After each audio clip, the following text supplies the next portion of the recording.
Hello seekers, welcome to Punneit Astrology, your one-stop astro channel. Moon, the planet of emotions, will go out of the sign of exaltation on 18th of September, and then for a couple of days, Moon will be in the sign of Gemini. Now Gemini is ruled by Buddha, Mercury. And once Moon goes in Gemini zodiac sign, the air element of the Gemini and the dual nature of Gemini might create some confusion in the mind. The confusion will be that what is keeping you happy? Something that really hurts you may create an exaggerated reaction from your emotions, and then later you may self-realize that the reaction was not up to the mark. So refrain from any venting of emotions unless you know that you are in the right place in the right time. When Moon will be in Gemini, Mercury, the lord of that zodiac sign, will be retrograde fourth from the Moon. That is more important. Fourth from the Moon is how you will feel the true happiness, the true peace. And the same applies fourth from Venus. Fourth from Venus will tell you how much happy you are, how much you can enjoy your material wealth. But fourth from the Moon is how loving you are, from where the real care will come. And then there is retro Mercury and Sun placed in that house. You might have to be a guardian to your sibling during this time, or a close friend who needs your help. You might have to park your own problem for some time for a person close to your heart. That is not negative, but this is a time when you have to think above and beyond your own expectations and your own self. Observe that Saturn will be retrograde 8th and Mercury will be retrograde 4th, and this combination of retrograde planets in and around Mercury is the time when you will be forced to come to conclusions because of a certain variation, unexpected variation in the surroundings. So better not to come to a conclusion, not to reach to an answer very quickly. Don't be judgmental. Rather give some time. Give time some time to allow things to change. It is like allow the nature to work in its own manner, in its own way. You may also be slightly tensed about the health of your mother or someone you closely love. So closely monitor and take care of people who are around you. It's also a time when you will feel restless at home, and maybe you will feel to do some investment, say in properties, in real estate, in car, vehicles, or any big major investment. So if you want to do that, and especially if that investment is somehow related to your inheritance, a family wealth, a family business, this can create fight between brothers. This can create tussle between parents and the son and the daughters. Be careful. Avoid any family disturbance during this time. But if you have to put your point in a very justified manner without being overreactive to situation. Humbleness and gratitude and being grounded is the right way to deal this Mercury transit. Now this Mercury transit along with the Moon. Now why did I say Mercury? Because obviously when Moon will go in Gemini, a lot of Mercurian energy will reflect on the Moon. And not only that, if you observe what is happening 11th from the Moon and 3rd from the Moon, this will give you better idea how you can feel jealous, how it can hit you on your own expectations, how it can make you rethink about your plans, because Rahu is 11th from this Moon in Bharani and Venus is 3rd from the Moon.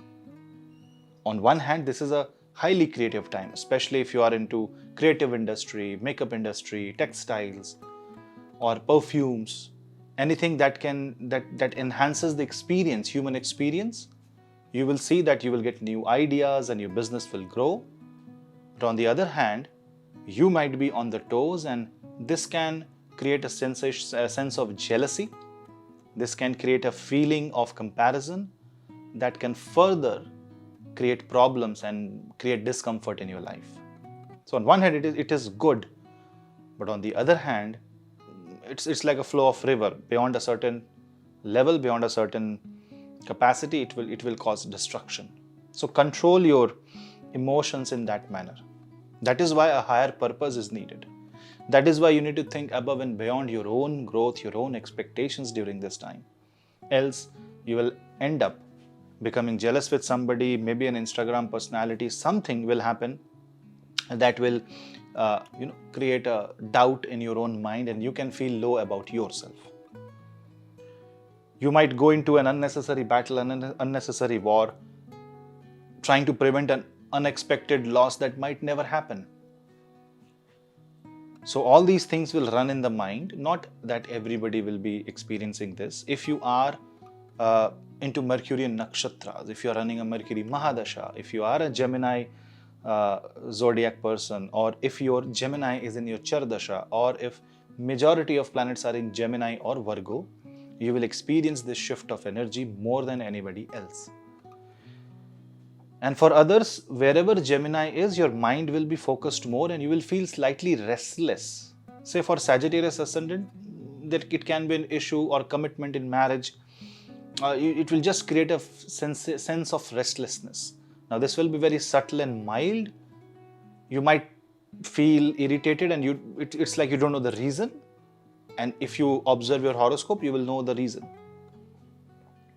And especially if you have a moon with Rahu, moon with Ketu in your birth chart, or moon with Buddha in your birth chart, this unsettling energies will enhance more and more.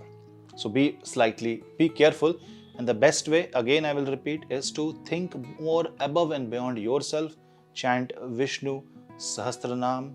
You can also listen or chant to what you call as Ganesh Atharva Shirsha, chanting Bhagwan Narayan, taking the name of Narayan and praying to Bhagwan Ganesh is some of the ways by which you can focus your mind, take away the ego from yourself, and you know that God is within everybody and everything is about duty and karma.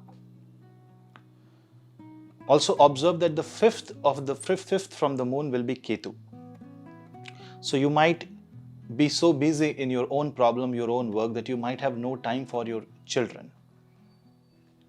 Or maybe some work that you take it as your child, you might lose your focus rather than you will be thinking more about the result. That is why you have to remember that in our realm, this three-dimensional realm, karma is more important than the karma phal. Karma supersedes the result. Action is important.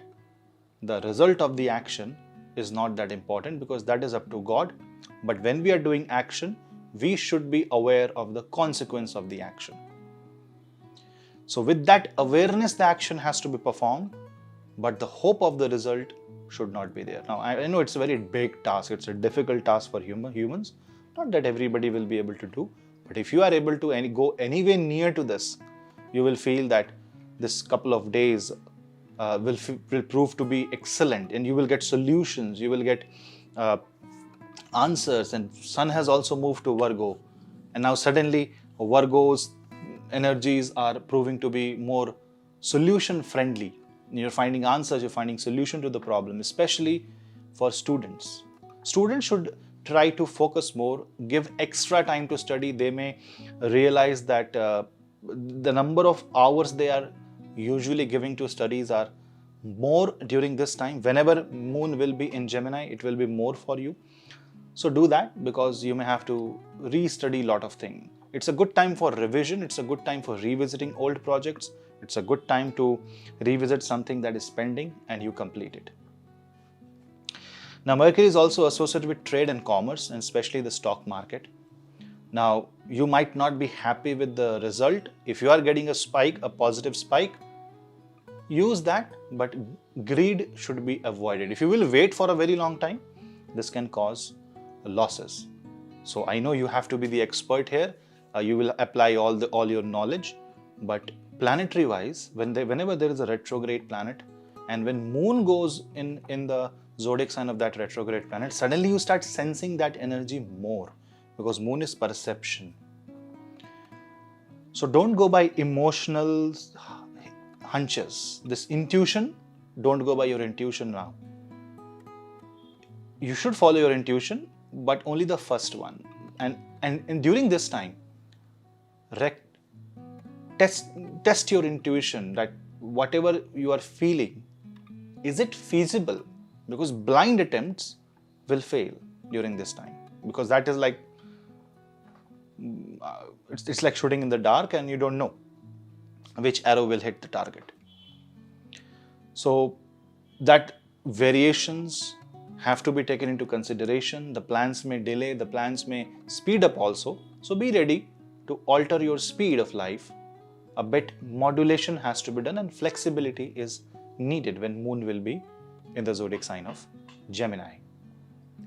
Also, there will be a time when moon will be in Ardra Nakshatra.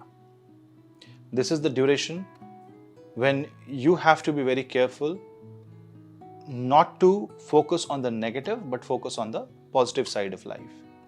And during this time, you need to pray to Ma Shiva and Bhagwan Shiva and Ma Parvati. When you're praying to Bhagwan Shiva and Ma Parvati and you're praying to Lord Ganesh, the entire family, your mind calms down. Take care of your time, do time management. And if you're buying a watch, just check, are you spending way too much? Also, if you have too many watches in your home, try to correct that. And this is also the time when you can do some energy corrections in your home. So light up that incense stick, and also you can play the Tibetan bowl. You can also play the conch, the shankh every day. All these vibrations will reverberate throughout the house and make you more positive, alert, because here being alert and being aware will solve most of the problem. So that was about the moon transit in the sign of Gemini. Please subscribe to my channel, hit the bell icon, share the video among family and friends, and also follow me on Instagram, Telegram for interesting stuff, Telegram for all the links, and you can also drop me an email for consultations. We'll meet you in the next video. Till then, namaste.